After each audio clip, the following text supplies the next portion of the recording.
الفاظ نہ کہا کرو، واضح المعنی لفظ بولا کرو۔ ایک اشکال یہ تھا کہ یہ پیغمبر کیسے کعبہ جو معدن ہے انبیاء کا اور قبلۃ العالم ہے اس سے دور کر دیے؟ جواب: ومن اظلم ممن منع مساجد اللہ ان یذکر فیہا اسمہ وسعی فی خرابہ۔ یہ ظالموں کے ظلم کی سزا ہے، ان قریب اللہ ان کو پکڑے گا اور پیغمبر کو خاص طریقے سے اعزاز و فخر سے کعبہ داخل کرے گا، جس سے 59 میں اس کا مظاہرہ ہوا۔ ایک اشکال یہ تھا کہ تقریباً تینوں فرقے یہود عزیر کو ابن اللہ کہتے ہیں اور مسیحی عیسیٰ کو، اور مشرکین ملائک کو بنات اللہ۔ جواب: غلط بات ہے۔ وقالوا اتخذ اللہ ولدا، یہ بے بنیاد بات، فضول بات کر رہے ہیں۔ سبحان اللہ، اللہ کا دامن الوہیت پاک صاف ہے۔ بل لہ ما فی السماوات والارض۔ اولاد کا کام کیا ہے؟ کام کرنے کا، اس کے آسمان و زمین کی ہر چیز اس کی ہے۔ اولاد کیا کرتی ہے؟ ماں باپ کی تابعداری کرتی ہے۔ وَكُلٌّ لَهُ قَانِتٌ۔ ایک ہی آیت میں اعتراض اور تینوں کڑس کے ساتھ جوابات۔ قدرت الہی کا بیان ہوا، بدیع السماوات والارض۔ پیغمبر کو قسم قسم کے شبہات و سوالات میں غمگین کیا جا رہا تھا، تسلی دے دی: اِنَّا أَرْسَلْنَاكَ بِالْحَقِّ بَشِيرًا وَنَذِيرًا وَلَا تُسْأَلُ عَنْ أَصْحَابِ الْجَحِيمِ۔ اور یہ کون ہے آپ سے راضی ہونے والے؟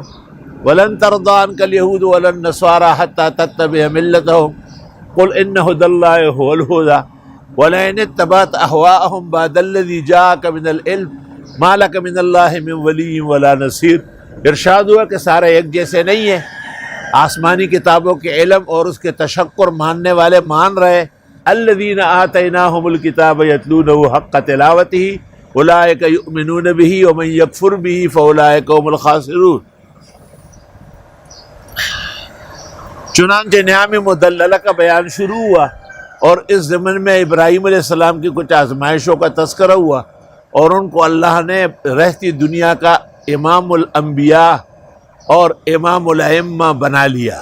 انی جاعلک للناس اماما، اور ان کے لیے کعبہ امامت کا مقام قرار دے دیا، اور ابراہیم علیہ السلام کے ساتھ ان کے بیٹے اسماعیل علیہ السلام کا بھی تفصیل تذکرہ ہوا۔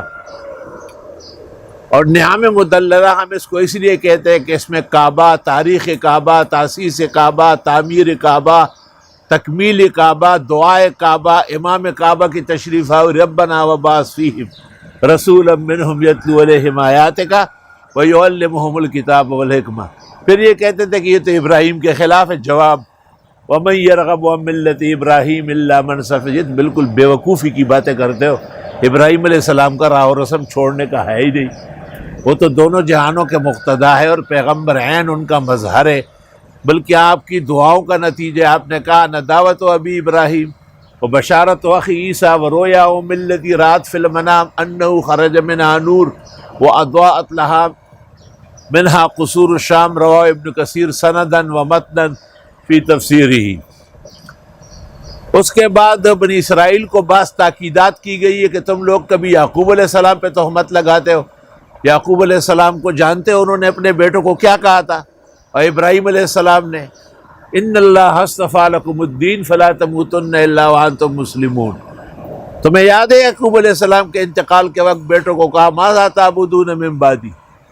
قالوا نعبد الہک و الہ آبائک ابراہیم و اسماعیل و اسحاق الہا واحدا ونحن لہ مسلمون۔ یہ جماعت تھی اہل حق کی، اور ان کے ظاہر اور مظہر مینار رشد و ہدایت اور خاتم و مختم محمد عربی صلی اللہ علیہ وسلم ہے۔ تلک امۃ قد خلت لہا ما کسبت ولکم ما کسبتم ولا تسألون عما کانوا یعملون۔ اب یہ کہنا کہ یہودی یا نصرانی ہو جاؤ غلط بات ہے، بلکہ بل ملت ابراہیم حنیفہ وما کان من المسلمین وما کان من المشرکین۔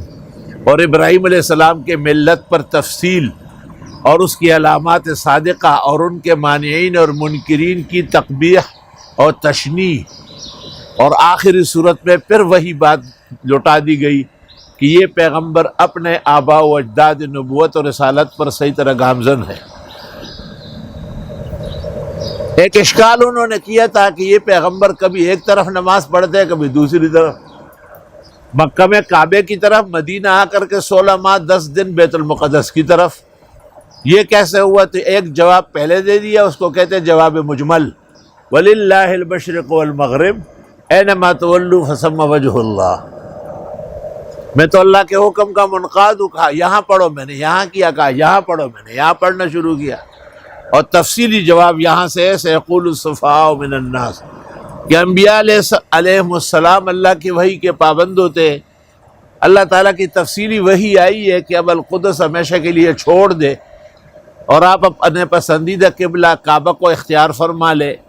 قد نرى تقلب وجهك في السماء فلنولينك قبلة ترضاها فول وجهك شطر المسجد الحرام. اور اس میں انفرادی بھی نماز بھی قبلہ کعبے کی طرف ہوگی، اجتماعی بھی، سفر میں بھی، حضر میں بھی، مرض میں بھی، صحت میں بھی. اس لیے یہ مسئلہ اہم مہم تھا، اس کو کئی وجوہ سے بیان فرما دیا. اس کے بعد یہ کہ انبیاء و مرسلین خدا کی طرف سے مبعوث ہوتے ہیں، اور یہ پیغمبر بھی جیسے مبعوث برحق ہے اس طرح ان سے دونوں قبلوں کی عبادت بھی کرائی گئی. کما ارسلنا فیکم، کما کی وجہ تشبیہ ہم نے تقریر میں ذکر کر لی. یتلو علیکم آیاتنا ویزکیکم ویعلمکم الکتاب والحکمہ ویعلمکم ما لم تکونوا تعلمون فاذکرونی اذکرکم واشکروا لی ولا تکفرون. اس کے بعد یہ کہ خدا تعالیٰ کو راضی رکھو، اس سے مدد مانگو. خدا کو راضی رکھنا، مدد مانگنا ضروری ہے. کبھی دین کے لیے قربانیاں دینی پڑتی ہے. پیغمبر صلی اللہ علیہ وسلم جب مکہ سے مدینہ تشریف لائے تو بدر کا واقعہ پیش آیا، اس میں صحابہ کرام شہید بھی ہو گئے. اور ارشاد فرمایا کہ اللہ کے راستے میں جو مارے جاتے ہیں ان کو عام مردے مت سمجھو، وہ تو ہمیشہ ہمیشہ کے لیے زندہ ہے. زندگی جاوید یافت ہر کے نیک و نام عزیز، اور قز اکبش ذکر خیر زند کو ندنا مرا.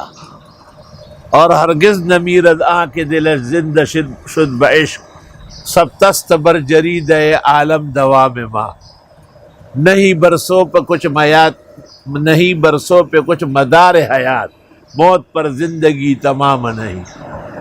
تو یہ روحانی حیات ہے، قبری ہے، برزخی ہے.